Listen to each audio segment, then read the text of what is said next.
अस्सलाम वालेकुम viewers, welcome back my YouTube channel Pindi food ideas. आज हम बनाएंगे बहुत ही मज़ेदार सी, बहुत ही यमी सी रेसिपी जो कि हर ईद के मौके पर, बकरीद पर हर घर में बनाई जाती है। आज हम बनाएंगे ऑथेंटिक रेसिपी पेशावरी नमकीन गोश्त की, जो कि मैं मटन में बनाऊंगी, जो बहुत ही डिलीशियस बनेगी। बहुत ही ऑथेंटिक रेसिपी है और बहुत ही ईजी सी रेसिपी है। हर कोई इसे ईजी तरीके से बना सकेगा और ये बहुत ही यमी और बहुत ही डिलीशियस बनती है और इसे आप रोस्ट के तौर पर भी इस्तेमाल कर सकते हैं। तो यहाँ पर मैंने तकरीबन मटन ले लिया है, 3 kg के करीब मैंने इसमें मटन लिया है। मटन को मैंने अच्छे तरीके से साफ़ कर और दरमियानी बोटी इसकी बना ली थी।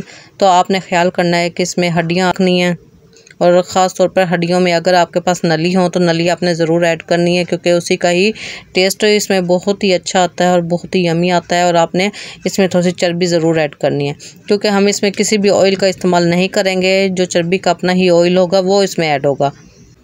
अगर आप इसमें हड्डियाँ इस्तेमाल नहीं करेंगे और चर्बी का इस्तेमाल नहीं करेंगे तो ये आपकी रेसिपी ऑथेंटिक नहीं बनेगी और ना इसमें वो टेस्ट आएगा जो एक नमकीन गोश्त में होता है या रोस्ट में होता है।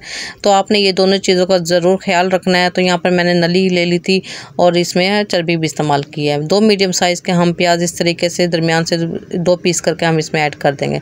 टमाटर भी मैंने यहाँ पर 2 मीडियम साइज़ के ही लिए हैं, जिनका मैंने छिलका अच्छे तरीके से उतार लिया है। आप चाहें तो छिलका भी ऐड कर सकते हैं या आप चाहें तो इसे आप चॉपर में डालकर इसे चॉप भी कर सकते हैं, तो वो भी आप ऐसे ऐड कर सकते हैं। लेकिन मैं इसे ऐसे ही इस्तेमाल डाल दूंगी। और अगर आप छिलके के साथ डालना चाहते हैं तो छिलके के साथ आप डाल दें और बाद में जब ये उबल जाएगा तो आपका ये छिलका अलग हो जाएगा। तो यहाँ पर मैंने तकरीबन 7 से 8 अदर मैंने इसमें सब्ज़ मिर्चें डाली हैं। सब्ज़ मिर्चों में मैंने दरमियान में कट लगाया है ताकि इसमें सब्ज़ मिर्चों का भी अच्छा सा टेस्ट आ जाए। आपने इसमें किसी भी सुर्ख मिर्च का इस्तेमाल नहीं करना, ना किसी भी मसाले का इस्तेमाल करना, सिर्फ हमने इसमें जस्ट नमक ऐड करना। नमक की मिकदार आपने बहुत ज़्यादा नहीं रखनी। मैं यहाँ पर टीस्पून इसमें 1 टीस्पून नमक ऐड करूँगी। नमक क्योंकि बहुत ज़्यादा इसमें हो जाता है खुश करने के बाद। यहाँ पर मैंने तकरीबन 10 से 12 लौंग काली मिर्च ऐड की हैं। बाकी इसमें हम कोई भी मसाला, कोई भी खड़ा मसाला ऐड नहीं करेंगे। और यहाँ पर मैं इसमें 2 से 3 गिलास भर कर इसमें पानी ऐड करूँगी, क्योंकि कुछ तो ये मटन है, मटन जल्दी गल जाता है बीफ की निस्बत, तो इसलिए बाकी आपने इसे चेक कर लेना दरमियान में। मैं इसे तकरीबन 15 से 20 मिनट का इसमें प्रेशर लगाऊंगी। और यहाँ पर मैंने इसमें 1 टेबल स्पून इस लहसुन का पेस्ट ऐड किया है। तो यहाँ पर एक क्यूब मेरे पास ऑलरेडी बना हुआ था, तो मैंने इसमें वो ऐड कर दिया। 20 मिनट बाद आपने प्रेशर को हटाकर देखना है। अगर आपका गोश्त ना गला हुआ हो तो आप इसमें दोबारा प्रेशर लगा लीजिएगा, ताकि आपका गोश्त बहुत ही अच्छा सा नरम सा गल जाए, क्योंकि इसमें बहुत ही नरम गोश्त अच्छा लगता है। तो यहाँ पर मैंने इसे बहुत ही अच्छे तरीके से गला लिया था। और ये देखिए यखनी भी मेरे पास है। आप चाहें तो इसे इसी तरह ही सूप के तौर पे भी इसे ये इस्तेमाल कर सकते हैं या रोस्ट के तौर पे इसे इस्तेमाल कर सकते हैं। लेकिन मैंने इसका ये ड्राई करना है यखनी को, और मैंने ये बिल्कुल खुश्क बनाना है।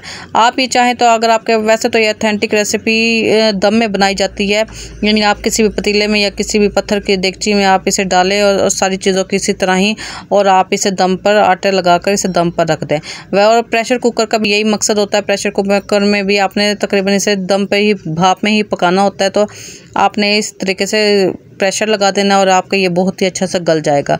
और ये देखें हमारा मज़ेदार सा यमी सा नमकीन गोश्त हमारा बनकर तैयार हो गया, जो कि देखने के साथ साथ खाने में इतना मज़े का था। इसमें हमने कोई भी एक्स्ट्रा चीज़ नहीं डाली। आपने नमक का इसमें लाजमी ख्याल रखना है, क्योंकि नमक जब आप चेक करते हैं पानी में तो आपको पानी में कम लगता है, लेकिन जब हम इसका पानी बिल्कुल ड्राई कर देते हैं तो नमक हमारा बहुत ही ज़्यादा, ये फिर इसमें बहुत ज़्यादा हो जाता है।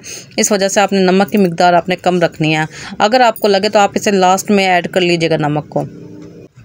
सो व्यूअर्स, उम्मीद है कि आपको मेरी छोटी सी रेसिपी अच्छी लगी होगी। अगर अच्छी लगी हो तो मेरे चैनल पिंडी फूड आइडियाज़ को लाइक कर दे, शेयर कर दे, सब्सक्राइब कर दे और आप कमेंट ज़रूर करके बताएं कि आपके घर में किस तरीके से ये बनाया जाता है।